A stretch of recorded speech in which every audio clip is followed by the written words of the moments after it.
Boa noite, seja muito bem-vindo ao Centro Espírita Morada Cristã. Estamos felizes por ter você aqui conosco para mais um momento de tratamento espiritual. Neste momento, coloque ao seu lado a sua garrafa com água para que ela seja fluidificada e receba os eflúvios sutis para atender às suas necessidades. Hoje vamos iniciar o nosso tratamento com a leitura do capítulo 3 do livro Boa Nova, de Chico Xavier, pelo espírito Humberto de Campos, editora FEB, cujo título é Primeiras Pregações. Nos primeiros dias do ano 30, antes de suas gloriosas manifestações, avistou-se Jesus com João Batista, no deserto triste da Judéia, não muito longe das areias ardentes da Arábia. Ambos estiveram juntos por alguns dias, em plena natureza, no campo ríspido do jejum e da penitência do grande precursor, até que o Mestre Divino, despedindo-se do companheiro, demandou o oásis de Jericó, uma bênção de verdura e águas entre as inclemências da estrada agreste. De Jericó, dirigiu-se então a Jerusalém, onde repousou ao cair da noite. Sentado como um peregrino, nas adjacências do templo, Jesus foi notado por um grupo de sacerdotes e pensadores ociosos, que se sentiram atraídos pelos seus traços de formosa originalidade e pelo seu olhar lúcido e profundo. Alguns deles se afastaram sem maior interesse, mas Anã, que seria mais tarde o juiz inclemente de sua causa, aproximou-se do desconhecido e dirigiu-se-lhe com orgulho. Galileu, que fazes na cidade? Passo por Jerusalém, buscando a fundação do reino de Deus, exclamou Cristo com modesta nobreza. Reino de Deus? Tornou o sacerdote com acentuada ironia. E que pensas tu venha a ser isso?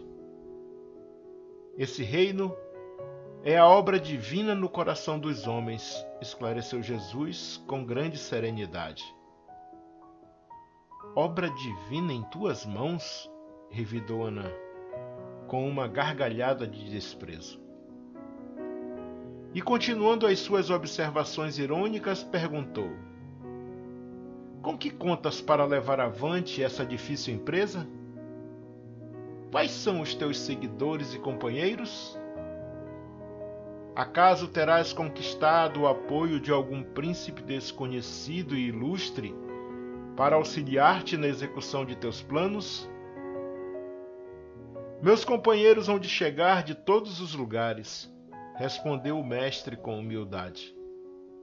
Sim, observou Anã, os ignorantes e os tolos estão em toda parte na terra. Certamente que este representará o material de tua edificação. Entretanto, propões-te realizar uma obra divina e já viste alguma estátua perfeita modelada em fragmentos de lama? Sacerdote, replicou Jesus com energia serena. Nenhum mármore existe mais puro e mais formoso do que o sentimento, e nenhum cinzel é superior ao da boa vontade sincera. Impressionado com a resposta firme e inteligente, o famoso juiz ainda interrogou: conheces Roma ou Atenas? Conheço o amor e a verdade, disse Jesus convictamente. Tens ciência dos códigos da corte provincial e das leis do templo? Inquiriu Anã inquieto. Sei qual é a vontade de meu Pai que está nos céus, respondeu o mestre brandamente. O sacerdote o contemplou irritado e, dirigindo-lhe um sorriso de profundo desprezo, demandou a Torre Antônia, em atitude de orgulhosa superioridade. No dia seguinte, pela manhã, o mesmo formoso peregrino ainda foi visto a contemplar as maravilhas do santuário, antes alguns minutos de internar-se pelas estradas banhadas de sol, a caminho de sua Galiléia distante. Daí a algum tempo, depois de haver passado por Nazaré, descansando igualmente em Caná, Jesus se encontrava nas circunvizinhanças da cidadezinha de Cafarnaum, como se procurasse com viva atenção algum amigo que estivesse à sua espera. Em breves instantes, ganhou as margens do Tiberíades e se dirigiu, resolutamente, a um grupo alegre de pescadores, como se de antemão os conhecesse a todos. A manhã era bela, no seu manto límpido de radiosas neblinas. As águas transparentes vinham beijar as espirradeiras da praia como se brincassem ao sopro das vibrações perfumadas da natureza.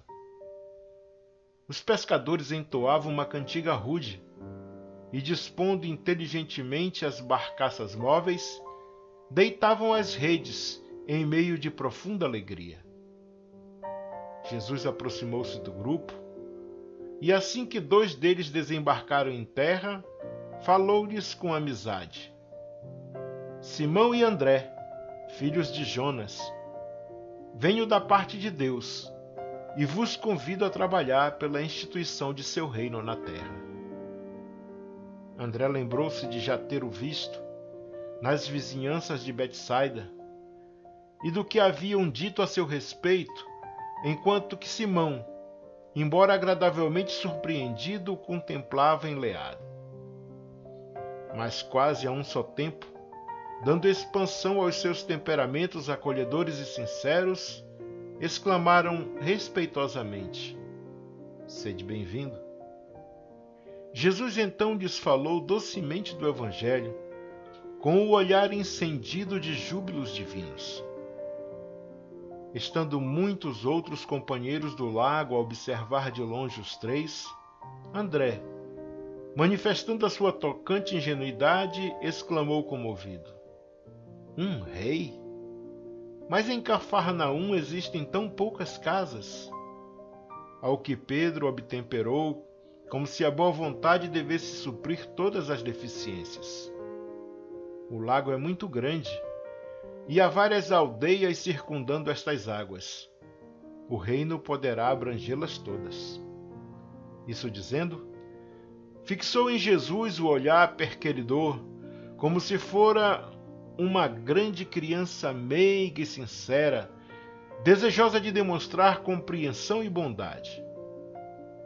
O Senhor esboçou um sorriso sereno e, como se adiasse com prazer as suas explicações para mais tarde, inquiriu generosamente: quereis ser meus discípulos? André e Simão se interrogaram a si mesmos, permutando sentimentos de admiração embevecida. Refletia Pedro: que homem seria aquele? Onde já lhe escutara o timbre carinhoso da voz íntima e familiar? Ambos os pescadores se esforçavam por dilatar o domínio de suas lembranças, de modo a encontrá-lo nas recordações mais queridas. Não sabiam, porém, como explicar aquela fonte de confiança e de amor que lhes brotava no âmago do espírito, e sem hesitarem, sem uma sombra de dúvida, responderam simultaneamente: Senhor, seguiremos os teus passos. Jesus os abraçou com imensa ternura, e como os demais companheiros se mostrassem admirados e trocassem entre si fuxicos ridicularizadores, o mestre, acompanhado de ambos e de grande grupo de curiosos, se encaminhou para o centro de Cafarnaum, onde se erguia a intendência de Antipas. Entrou calmamente na coletoria e, avistando um funcionário culto, conhecido publicano da cidade, perguntou-lhe: Que fazes tu, Levi?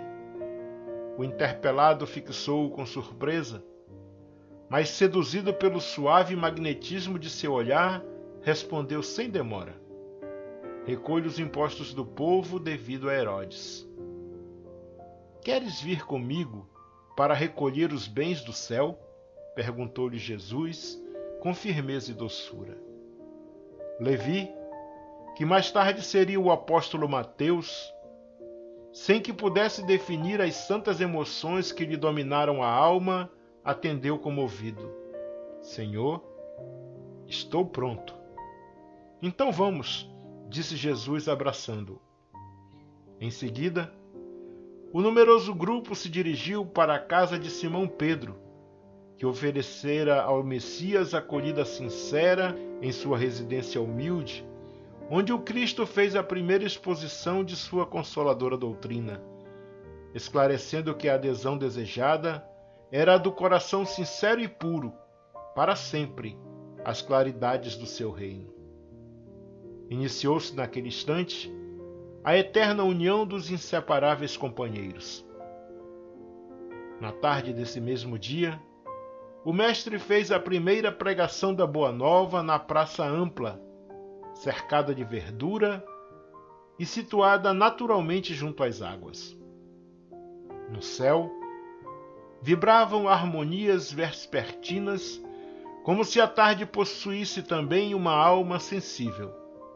As árvores vizinhas acenavam os ramos verdes ao vento do crepúsculo, como mãos da natureza que convidassem os homens à celebração daquele primeiro ágape.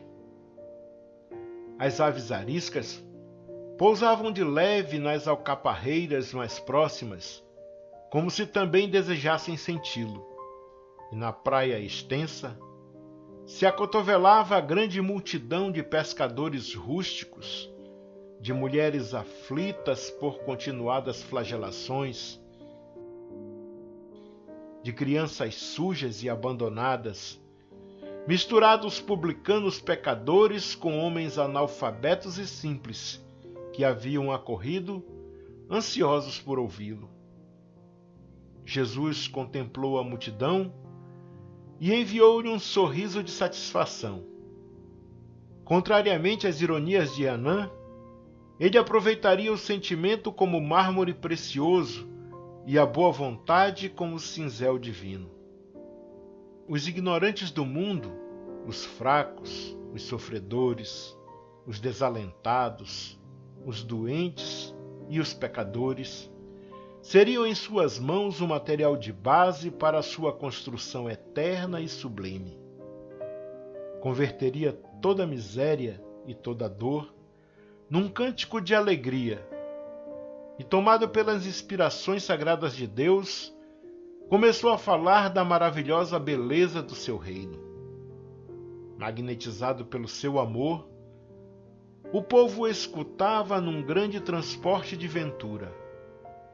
No céu havia uma vibração de claridade desconhecida.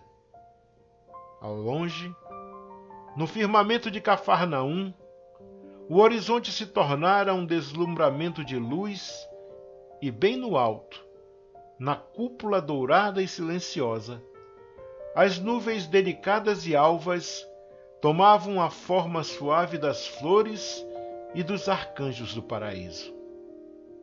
Assim seja.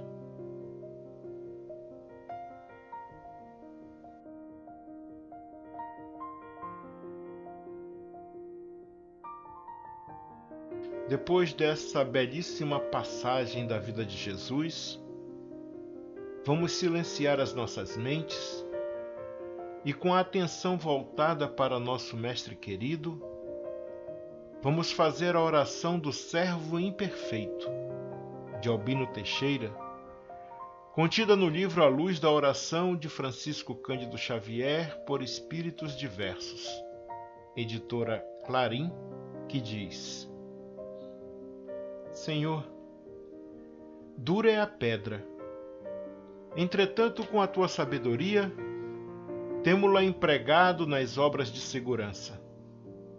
Violento é o fogo, todavia, sob tua inspiração, foi ele posto em disciplina em auxílio da inteligência. Agressiva é a lâmina, no entanto, no influxo de teu amparo, vemo-la piedosa na caridade da cirurgia. Enfermiço é o pântano, contudo, sob tua benevolência, encontramo-lo convertido em celeiro de flores. Eu também trago comigo a dureza da pedra, a violência do fogo, a agressividade da lâmina e a enfermidade do charco. Mas com a tua bênção de amor, posso desfrutar o privilégio de cooperar na construção do teu reino. Para isso, porém, Senhor, concede-me, por acréscimo de misericórdia, a felicidade de trabalhar e ensina-me a receber o dom de servir. Que assim seja.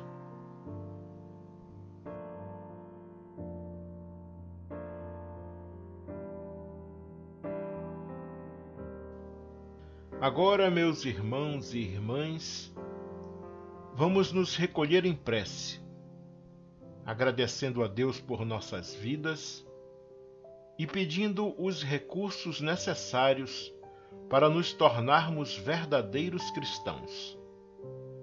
A partir de agora, você que está nos ouvindo deverá fazer suas preces em seu favor, em favor de sua família e em favor de todos aqueles que você se comprometeu em auxiliar com suas preces e vibrações positivas. Entregue-se ao exercício da oração sincera e aos desígnios divinos, enquanto esta música suave embala suas orações.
amigos, amigas, irmãos e irmãs de jornada.